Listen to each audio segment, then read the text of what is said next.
नमस्कार दोस्तों, स्वागत है एक और नई वीडियो पर, एक और नई जगह पर। आशा करता हूं आप सब लोग बहुत अच्छे होंगे। दोस्तों आज मैं बेहद खास ऐतिहासिक पर्यटन स्थल मेहताब बाग पर आया हूं।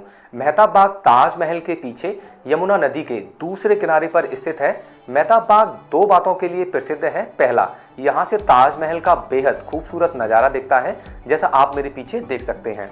दूसरा, मेहताब बाग वही जगह है जिसके बारे में कहा जाता है कि इस जगह पर शाहजहां एक और ताजमहल बनवाना चाहते थे काले मार्बल का अपने कब्र के लिए। परंतु दोस्तों, जब हम काले मार्बल के ताजमहल के बारे में बात करते हैं तो इतिहासकार और वास्तुकार दो भागों में बटे नजर आते हैं। एक पक्ष इतिहासकार और वास्तुकारों का ऐसा मानता है कि जो काले मार्बल की ताजमहल की कहानी है वह अफवाह मात्र है, इसके कोई साक्ष्य और कोई प्रमाण मौजूद नहीं है। जबकि एक पक्ष इतिहासकार और वास्तुकारों का ऐसा मानता है कि कुछ साक्ष्य, कुछ कहानियां और कुछ प्रमाण ऐसे मौजूद हैं जिनके आधार पर कहा जा सकता है कि संभवतः शाहजहां एक और ताजमहल बनवाना चाहते थे काले मार्बल का अपने कब्र के लिए। इस वीडियो में मैं दोनों पक्षों की बात रखूंगा साक्ष्यों के साथ। उसके बाद देखते हैं किस पक्ष का दावा ज्यादा मजबूत है। दोस्तों, यदि ये वीडियो आप पूरा देखते हैं तो आपके जितने भी प्रश्न हैं काले मार्बल के ताजमहल के बारे में वे सभी क्लियर हो जाएंगे। तो चलिए दोस्तों, अपना वीडियो शुरू करते हैं।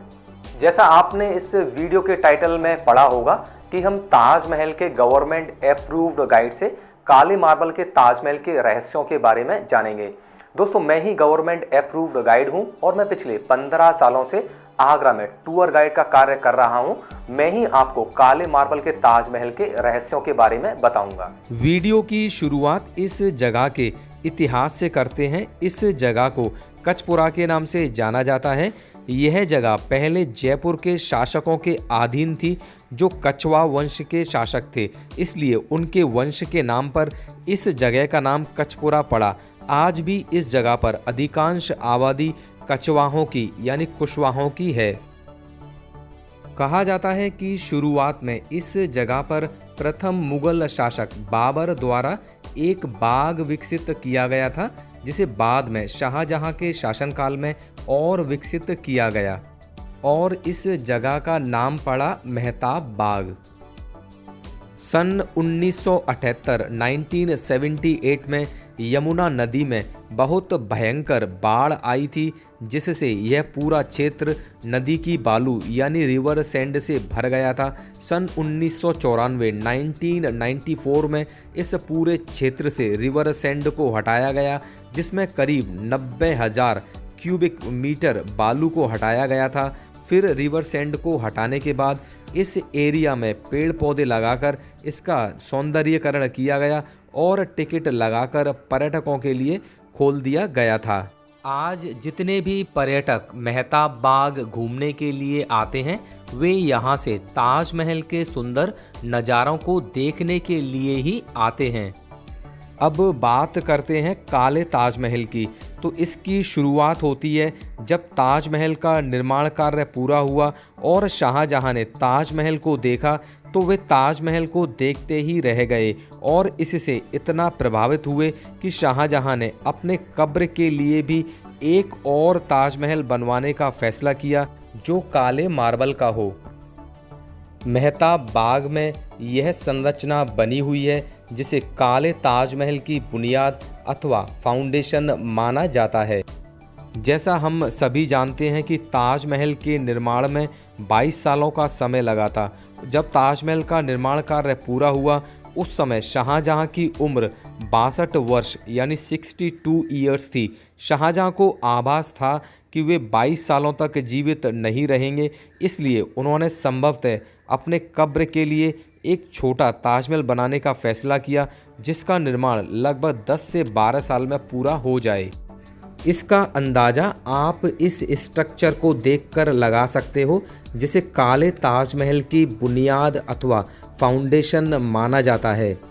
इस जगह के क्षेत्रफल को देखकर अंदाज़ा लगाया जा सकता है यदि दूसरा ताजमहल बनता तो वह पहले ताजमहल से छोटा ही बनता।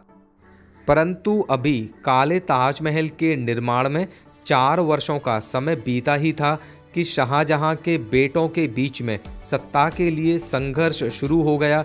युद्ध में शाहजहां के एक बेटे औरंगजेब ने अपने 3 भाइयों को मरवाकर शाहजहां को भी बंदी बना लिया, जिससे दूसरे ताजमहल का निर्माण कार्य रुक गया और दूसरा ताजमहल कभी पूरा ना हो सका। यह एक कहानी बनकर रह गया। अब हम इतिहासकार और वास्तुकारों के दोनों पक्षों के फैक्ट्स के बारे में जानेंगे, जो काले ताजमहल की धारणा को सही अथवा गलत मानते हैं, जिसकी शुरुआत मैं इतिहासकार और वास्तुकारों के पहले पक्ष से करता हूं, जो काले ताजमहल की कहानी को सही मानते हैं।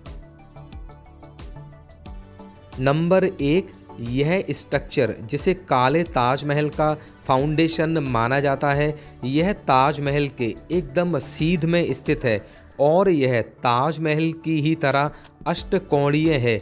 यदि आपको ताजमहल के अंदर जाने का मौका मिला होगा तो आपने देखा होगा कि ताजमहल बाहर से स्क्वायर नज़र आता है, परंतु अंदर से अष्टकोणीय है, यानी ऑक्टेगनल है।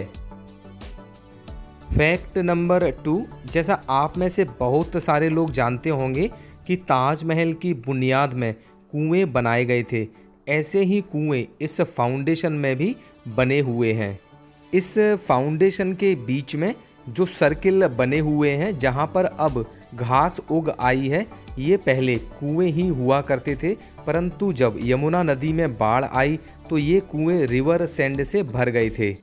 फैक्ट नंबर 3, फ्रांस के एक व्यापारी जो यात्री भी थे, जिनका नाम जीन बैप्टिस्ट टेवनियर था, उन्होंने सन 1640 से सन 1655 के बीच में आगरा की यात्रा की थी और उन्होंने आगरा की यात्रा के अनुभव के बारे में लिखा था कि शाहजहां ने अपने कब्र के लिए एक और ताजमहल बनवाना शुरू कर दिया था, परंतु औरंगजेब द्वारा शुरू किए गए विद्रोह की वजह से दूसरे ताजमहल का निर्माण कार्य रुक गया था।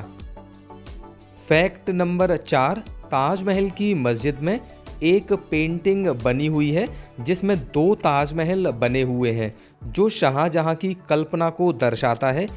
यह पेंटिंग मुगल काल से है अथवा बाद में बनाई गई, इसकी अभी कोई प्रमाणिक जानकारी उपलब्ध नहीं है। फैक्ट नंबर 5, ताजमहल में शाहजहां और मुमताज़ दोनों की कब्रें स्थित हैं, जिसमें मुमताज़ की कब्र ताजमहल के एकदम सेंटर में स्थित है, जबकि शाहजहां की कब्र ताजमहल के सेंटर में ना होकर साइड में स्थित है, जिससे यह अंदाज़ा लगाया जा सकता है कि शाहजहां ने ताजमहल का निर्माण मुमताज़ के कब्र के लिए ही करवाया था। संभवतः शाहजहां अपने कब्र के लिए दूसरा ताजमहल बनवाना चाहते होंगे, जो पूरा ना हो सका, इसीलिए शाहजहां की कब्र सेंटर में ना होकर साइड में स्थित है। अब हम उन इतिहासकार और वास्तुकारों के तथ्यों के बारे में जानेंगे जो काले ताजमहल की धारणा को अफवाह मानते हैं और इसे सिरे से खारिज करते हैं। तो चलिए जानते हैं वे किन फैक्ट्स के आधार पर यह बात कहते हैं, जिसकी शुरुआत करते हैं फैक्ट नंबर 1 से। जो इतिहासकार और वास्तुकार काले ताजमहल की धारणा को अफवाह मानते हैं, वह मानते हैं कि जब ताजमहल का निर्माण कार्य पूरा हुआ तो शाहजहां ताजमहल को देखकर काफ़ी खुश हुए और ताजमहल को कई एंगल से देखते थे, इसलिए ताजमहल को एक नए रूप में देखने के लिए इस स्ट्रक्चर का निर्माण करवाया गया, जिसे काले ताजमहल का फाउंडेशन कहा जाता है। इस स्ट्रक्चर में पानी भरा जाता था और शाहजहां चांदनी रात में ताजमहल की परछाई को देखा करते थे, जो काले रंग की दिखाई देती थी, जिससे काले मार्बल की ताजमहल की धारणा ने जन्म लिया। परंतु दोस्तों, यदि इस धारणा को सही मान लिया जाए तो प्रश्न आता है कि इस फाउंडेशन में कुएं जैसी संरचनाएं किस लिए बनाई गई थीं। फैक्ट नंबर 2, ताजमहल का क्षेत्रफल 42 एकड़ है और मेहताब बाग का क्षेत्रफल 25 एकड़ है, जो ताजमहल के क्षेत्रफल से काफ़ी कम है और एक बादशाह होने के नाते शाहजहां की सोच अपने कब्र के लिए एक छोटा ताजमहल बनवाने की नहीं हो सकती है। एक बादशाह होने के नाते शाहजहां जरूर सोचते होंगे कि उनका मकबरा ताजमहल से बड़ा ना हो परंतु छोटा भी ना हो। फैक्ट नंबर 3, सन 1871 में ब्रिटिश आर्कियोलॉजिस्ट जिनका नाम आर्चीबेल्ट कैंपबेल था, उन्होंने इस क्षेत्र में सर्वे किया तो पाया कि यह स्ट्रक्चर जिसे दूसरे ताजमहल का फाउंडेशन कहा जाता है, इस पर समय के साथ साथ काई, जिसे हम एल्गी भी कहते हैं, वह जम गई थी और वह समय के साथ साथ सूख कर काली पड़ गई थी, जिससे लोगों ने इसे काले ताजमहल का फाउंडेशन कहना शुरू कर दिया और काले ताजमहल की कहानी अस्तित्व में आई। दोस्तों, आपने दोनों पक्षों के फैक्ट्स के बारे में जान लिया है। आप किस बात से अधिक सहमत हैं कि शाहजहां काला ताजमहल बनवाना चाहते थे अथवा नहीं बनवाना चाहते थे? कृपया मुझे कमेंट करके ज़रूर बताइए।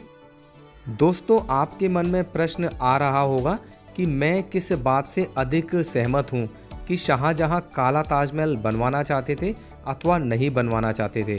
दोस्तों, मैं व्यक्तिगत तौर पर कहूँ तो मैं कहना चाहूँगा कि शाहजहां संभवतः एक और ताजमहल बनवाना चाहते थे, परंतु वह ताजमहल मुख्य ताजमहल से छोटा हो, क्योंकि जब मुख्य ताजमहल का निर्माण कार्य पूरा हुआ उस समय शाहजहां की उम्र 62 वर्ष थी और वे शायद ही 22 साल और जीवित रहते, इसलिए वे संभवतः अपने कब्र के लिए एक छोटा ताजमहल बनवाना चाहते थे। और दूसरा, मनुष्य की यह मानसिकता है कि यदि वह एक प्रोजेक्ट में सफल हो जाता है तो वह दूसरा प्रोजेक्ट जरूर ट्राई करता है। संभवतः शाहजहां की भी ऐसी ही मानसिकता रही होगी। दोस्तों, यह वीडियो मेहताब बाग के बारे में था। सन 2019 में आगरा डेवलपमेंट अथॉरिटी द्वारा एक कॉरिडोर विकसित किया गया है जिसका नाम मेहताब बाग ताज व्यू पॉइंट रखा गया है, जहां से आप ताजमहल को दिन में तो देख ही सकते हो, इसके साथ साथ उस कॉरिडोर से आप ताजमहल को रात में भी देख सकते हो। इसके बारे में मैंने मेहताब बाग वीडियो नंबर 2 बनाया है। दोस्तों, इस वीडियो में इतना ही। आशा करता हूँ इस वीडियो में दी गई जानकारी आपको पसंद आई होगी। यदि आपको यह जानकारी पसंद आई है तो कृपया इस वीडियो को लाइक ज़रूर कीजिए और इस वीडियो को अपने दोस्तों के साथ शेयर कीजिए। यदि आपने मेरा चैनल अभी तक सब्सक्राइब नहीं किया है तो कृपया मेरे चैनल को सब्सक्राइब कीजिए। दोस्तों, मिलते हैं मेहताब बाग के अगले वीडियो पर। तब तक के लिए धन्यवाद।